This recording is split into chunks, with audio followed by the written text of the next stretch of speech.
think you guys are ready to have the conversation about being so poor that you literally couldn't afford to get to an on-site job interview if you got one. I am extremely stressed out. I don't come on here and cry and do all of that. But what the fuck? I work 5 to 6 days out of the week, and I only barely have enough money to pay my bills. I'm about to give you the play-by-play. If you're a young single man, no kids, no nothing on how to be financially stable, you might not like it, but lock in. The harsh reality of living in America is that if you don't play America's game properly, you will be left behind, and you will find that it's very hard to get ahead. And I don't think you guys are ready to have the conversation about being so poor that you literally couldn't afford to get to an on-site job interview if you got one. 2.5. That's how many years I've been unemployed. 4,000. That's roughly how many job applications I've put in. 60. That's approximately how many interviews I've had. 4 interviews went the full cycle, from recruiter to final interview. 3.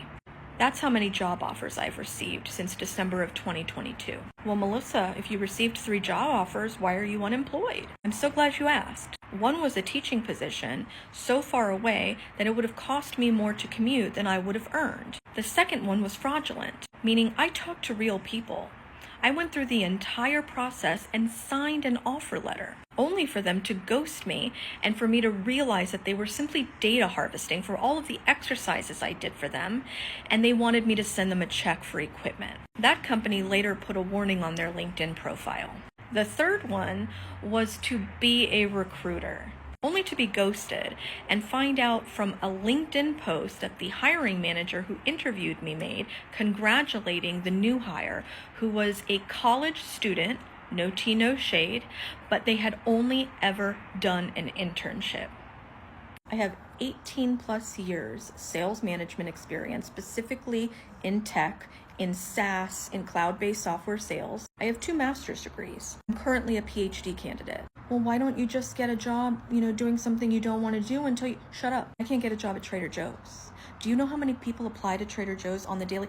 I asked the manager at my local Trader Joe's, what their experience was in terms of hiring. They have applications just backlogged, and they get at least 6 people that walk in the store every day asking for work. Oh, but why don't you get professional help with your... Don't. I've got 8 different resumes. Keyword optimized, customized, cover letters customized. Shut up. Do you not think we have tried everything? Do you not think applying for work is a full-time job, especially when you are interviewing or attempting to interview with multiple places at the same time, okay? It's dehumanizing, and it's physiologically and psychospiritually exhausting to be unemployed this long. Looking for work costs money. I haven't had internet in my home since January of 23 because I can't afford it. So I rely on hotspots from the library, or I have to go to a cafe, which means I have to pay to sit somewhere to job hunt. I have had to miss 3 on-site job interviews over the past 2+ years because I couldn't afford to get to them. Was to answer phones at an acupuncture clinic for 15 to 20 hours. Wait for it. A month. You are not crazy. It is that bad. People who have not experienced it will gaslight you. They will insult you. They will disrespect you, even people that love you, because they do not get it. You are competing with people that are more qualified and experienced than you for the same role. Just like people that are less experienced and qualified than me are competing with me for the same role. There is no such thing as an entry-level position anymore. Entry-level now requires multiple years of experience. What the fuck? Doesn't matter if you have degrees in your field. It doesn't matter if you have degrees at all. They don't care. They care if you can tell them what they want to hear. And that's only if the AI applicant tracking systems scan your resume and allow you to be put in front of a human for 10 seconds while they scan your resume and decide if you're a worthy candidate before tossing you aside. So when people come in my comments, when I'm requesting support for mutual aid, or I'm talking about my eviction, which I've actively been fighting since November without an attorney, and they say, well, why can't you just, move out? Or why are you unemployed? Well, first of all, if I can't afford rent, how can I afford to move? Okay? Riddle me that, Batman. Secondly, it's none of your business why anyone is unemployed, okay? But second of all, if you're unemployed and you have a gap in your resume, we all know how hard it is to explain a 3-month gap, a 6-month gap. Try explaining a 2+ year gap in your resume, bitch. No amount of bullshitting freelance work and focusing on your degree is going to explain away a 2+ year gap on your resume. Government and federal jobs get wiped off the face of the planet by a man who wants to colonize Mars and breed women for a living. And that's something that I don't think is talked about enough either. The psychological strain that it puts on a person to look for a job day after day, week after week, month after month, and year after year is something that is tremendously difficult to take. I mean, I remember when I was in college putting in applications online to some of these companies that said they wanted 2, 4, 6 years worth of experience for entry-level roles. It makes absolutely no sense. And then in her case, she talked about how she already has 2 master's degrees, has already graduated college, and yet she lost a position to someone who only had internship experience. So there's a whole lot of going on when it comes to the job market right now. And a lot of people do not empathize because they are currently employed. And if you are employed, many people don't show sympathy to those who are unemployed and are going through the very ridiculous job market. But I would also like to say that in regards to what you can do to maximize the ability of you to find a job, when it comes to going to college, when it comes to going to university, make sure you get a degree that is valuable within society and that will be able to make you a ton of money. If you go to college and you try to get a degree in film, if you try to get a degree in gender studies, if you try to get a degree in journalism, if you try to get a degree in, I don't know, language or something, then you will find it incredibly difficult to find a job, even more difficult than it is already. I remember when I was in college, I met this one brother, he said that he was majoring in dance.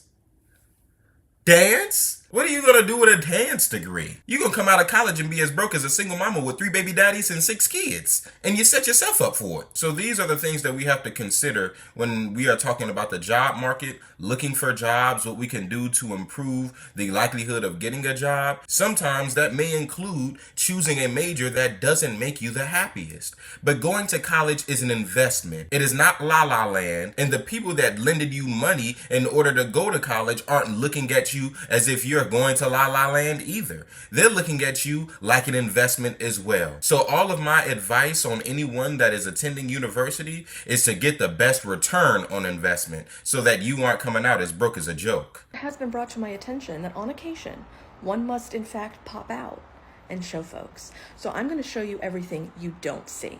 Because poverty looks different for everybody. First of all, no one owes you an explanation as to why they may be fighting an eviction or why they're unemployed.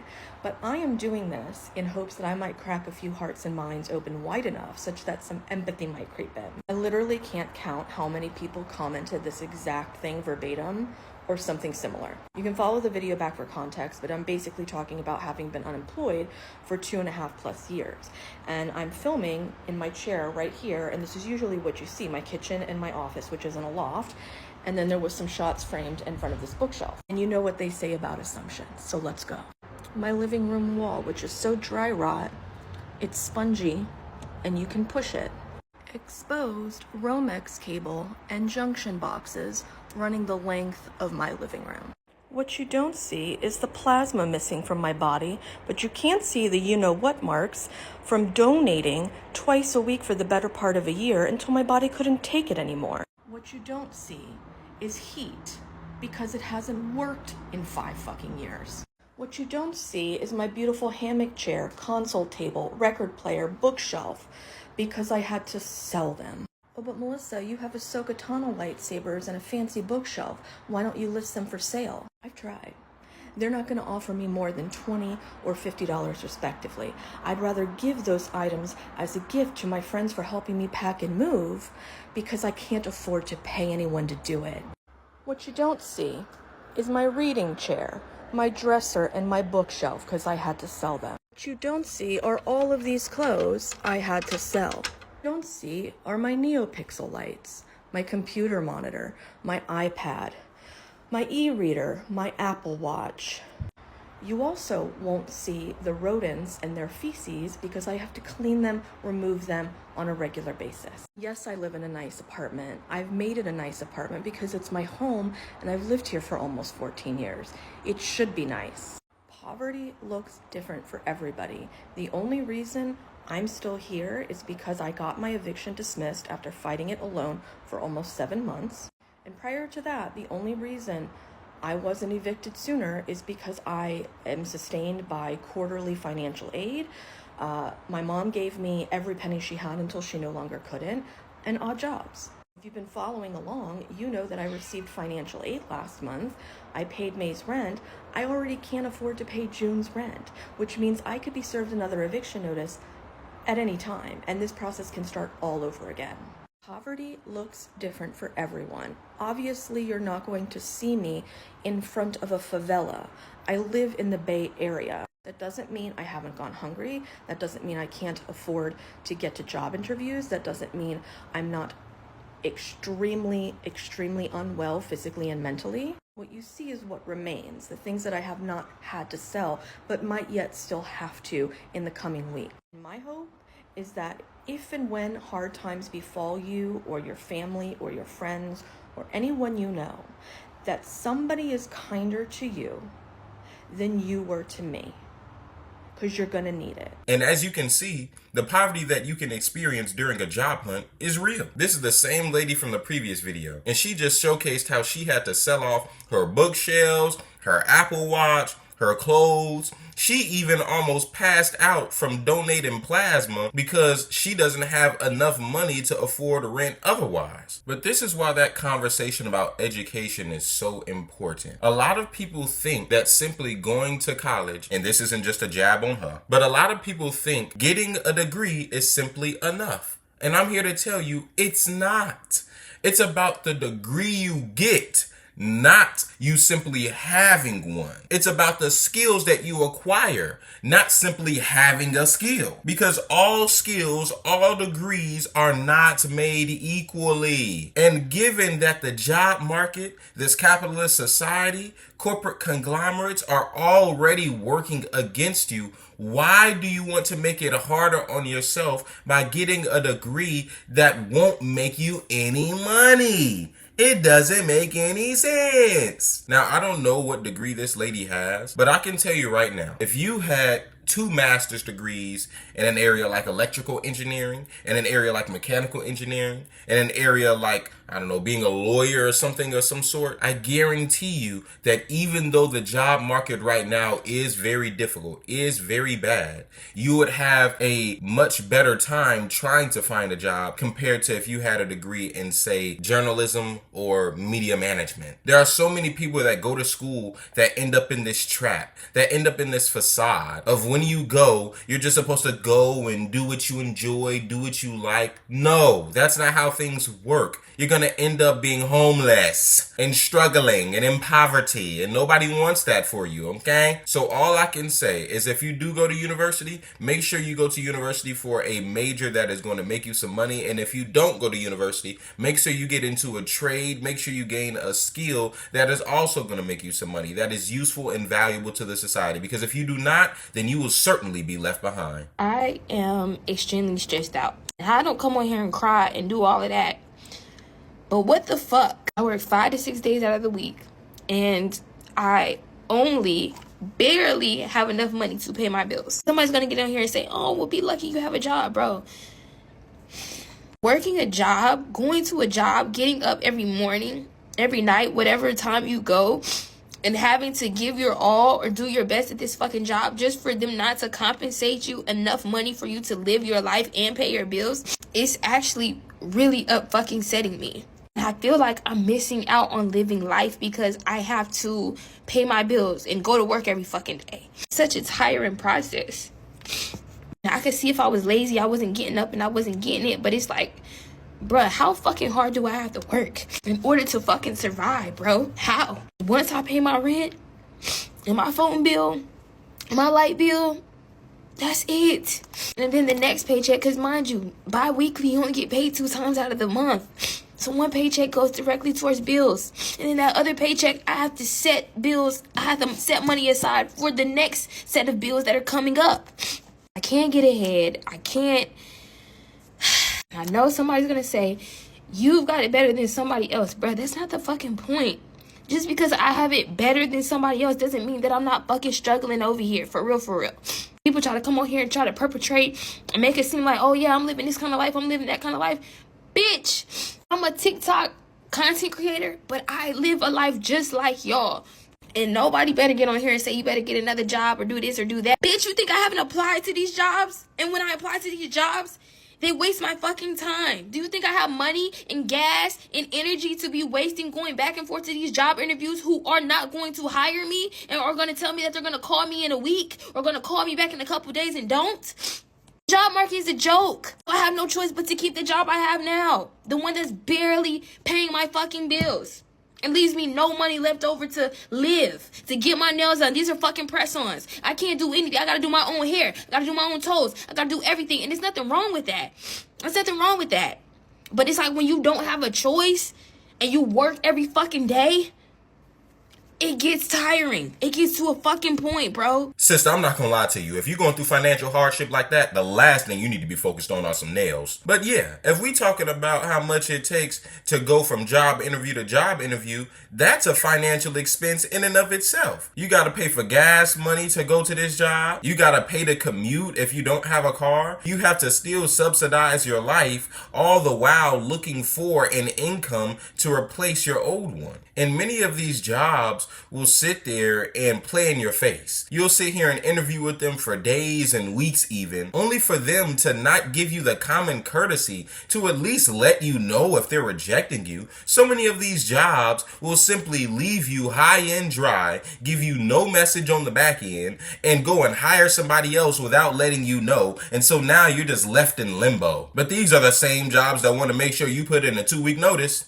And the thing is, we could talk all day and night about getting another job such that you can make enough money to where you can live properly. But we're still human beings. We aren't placed on this planet just to work. I know I see a lot of these videos online that talk all about work ethic, talk all about discipline, talk about, chasing your dreams, and talk about just making money for yourself such that you can live sustainably for your family. All of that is A-okay. All of that is beautiful. In fact, much of that advice, I think many people can learn from.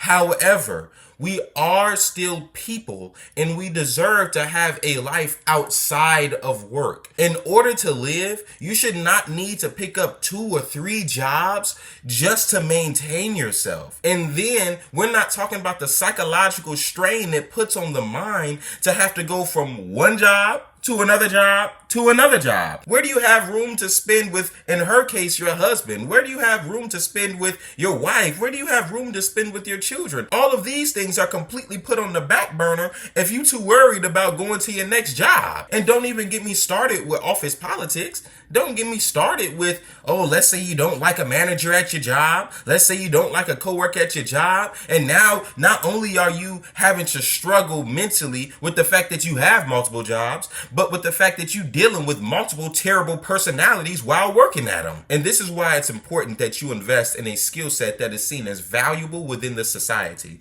because then you won't be as susceptible to the whims of the society, to these layoffs within society. And even if you are a victim of many of these layoffs, then it'll be easier for you to get back into the workforce compared to somebody else. I'm about to give you the play-by-play. If you're a young single man, no kids, no nothing on how to be financially stable, you might not like it, but lock in. Listen, you need to have one stable job with a stable schedule. That needs to be your first priority. I don't care what it is either, bro. Let all that prideful shit go. I tell you all the time, I'm a janitor. My dad owns a company for my W-2 job. Me and my brother own a commercial cleaning and hoarder clean out and biohazardous waste removal company. But at the end of the day, I'm a janitor.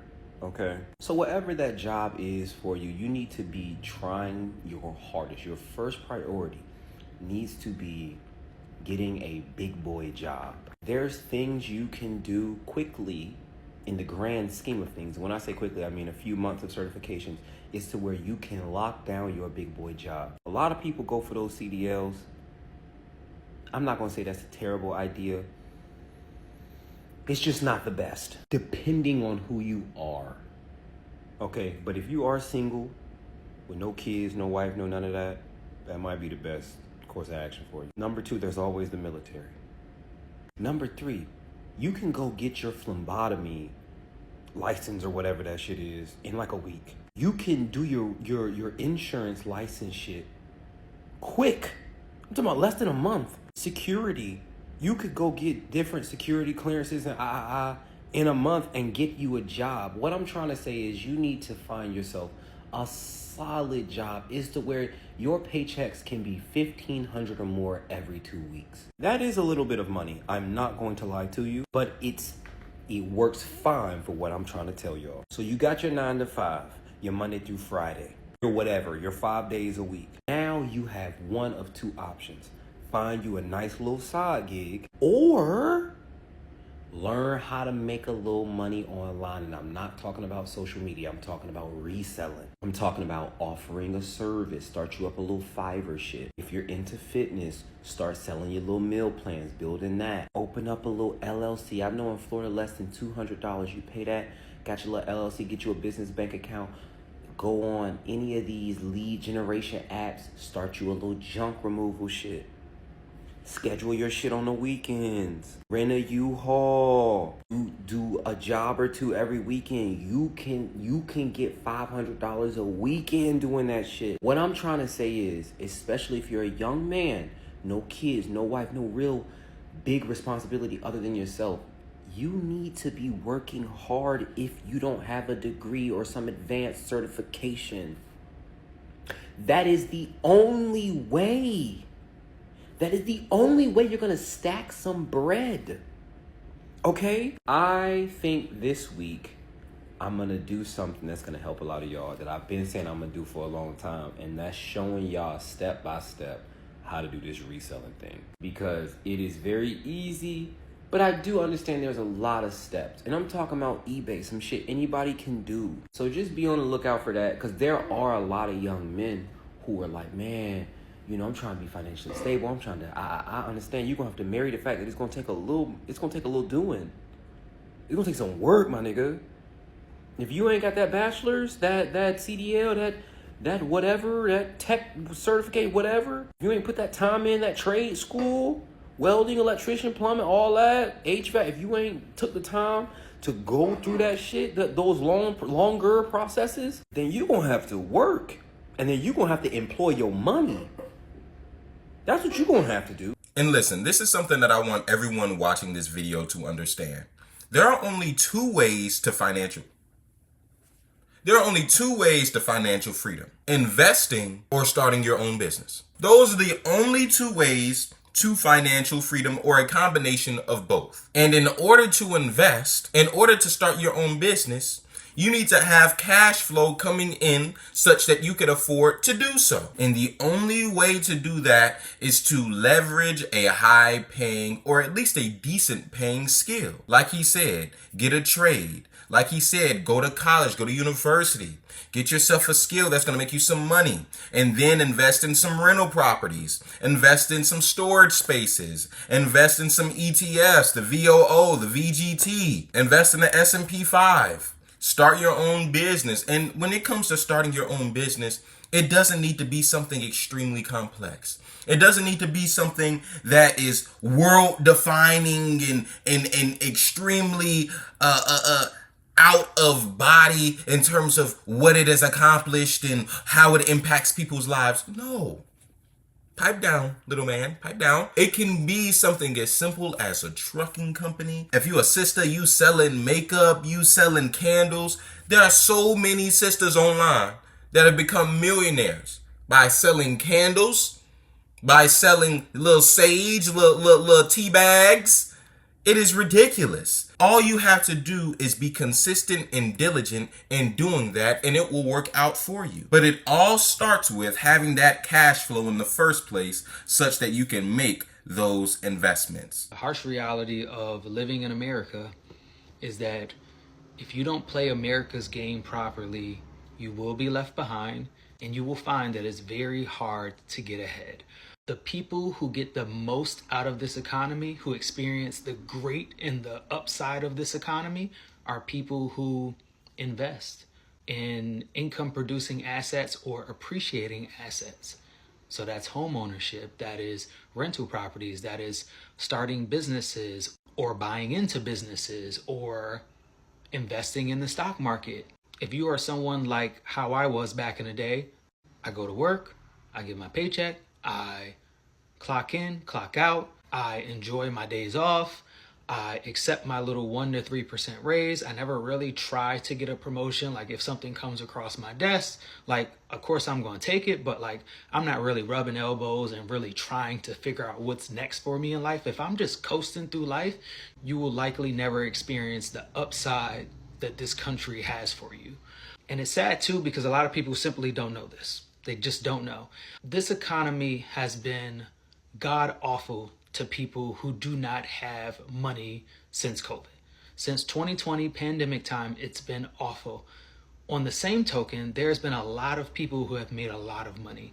And majority of the people who have made a lot of money came from people who had home ownership. Me personally, the house that I'm in right now, I purchased for $180. It's worth $350 to $365 today. Rental properties. I purchased a rental property in 2021. When I bought it in 2021, it was $275,000. I just checked Zillow. It has a range between $415 and $430 now. That's $150,000 of equity in my rental property, right? The stock market. Those are the people who are seeing the upside of this country. If you are not someone who has assets that appreciate, you likely have had a very hard time, because in that same 5-year span, rents have gotten out of control. Your rent that used to be $1,200 is now $1,675, $1,800, and your job only has given you a 1 to 3% raise over the past 4 years. Meanwhile, rent has gone up 15% a year. You're priced out. You were already struggling to make your $1,250 rent. You can't do $1,675. You can't do $1,750. You just can't. And now you're moving into unsafe areas because that's all that you can afford. And it's unfair, but at the same time, you have to play the game. If you don't play these people's game, you will be left behind. So my message to you is figure out all you can to pay off your debt, get out of debt, make some extra money, and get some of your money into these income producing and appreciating assets. That's the only way you're going to get ahead. Is this not what I've been saying the whole video? Is this not what I've been saying the whole video? The only way to get ahead in American society and in any capitalist society is, number one, to not grow content. Do not settle. Do not think that you are okay where you are, because you're not. COVID should have showed you that. In addition to making sure that you're investing, making sure that you're gaining assets in your portfolio instead of liabilities. Doing these kinds of things will set you up for the future. Now, I know I've talked about how home ownership can be bad. I know I've talked about how home ownership can ruin you.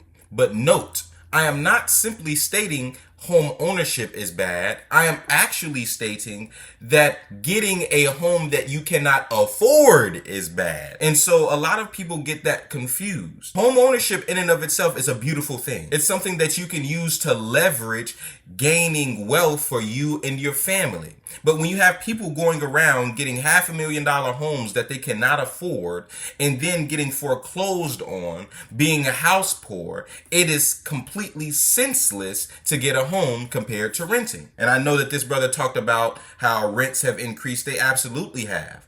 But if you think renting is expensive, try getting a home that you plan on moving out of before you can gain equity within the home, having to pay for maintenance, having to pay for property taxes, having to pay for home insurance, and having to pay for the litany of other things that you have to look out for whenever you have ownership of a property compared to renting out somebody else's. But this is the game plan. Number one, get a skill that is valuable to the society such that you have enough income to maintain yourself and invest. Number two, invest the money with that skill such that you build wealth for yourself and your family. Number three, use that money that those assets then generate to reinvest into more assets, restarting the cycle until you are finally financially free. This is essentially what this brother broke down. And now he is in a position where he can sell off these properties and invest more heavily into, say, the stock market, which is an area which doesn't have nearly as much maintenance as far as the rental property, looking after tenants and whatnot. If you invest $100,000 into, say, the S&P 500, which typically has about a 10% return every single year, that's $10,000 that you're making annually without doing anything at all. Woo-hoo. But what do you all think? I just wanted to have a conversation about how terrible the job market is, but also about the things that you can do to improve yourself such that you don't fall victim to it. Or at the very least, it's much easier to pick yourself up if you do. But thank you for tuning into this video. Make sure you like, comment, and subscribe if you would like to see more. And I will see you in the next one.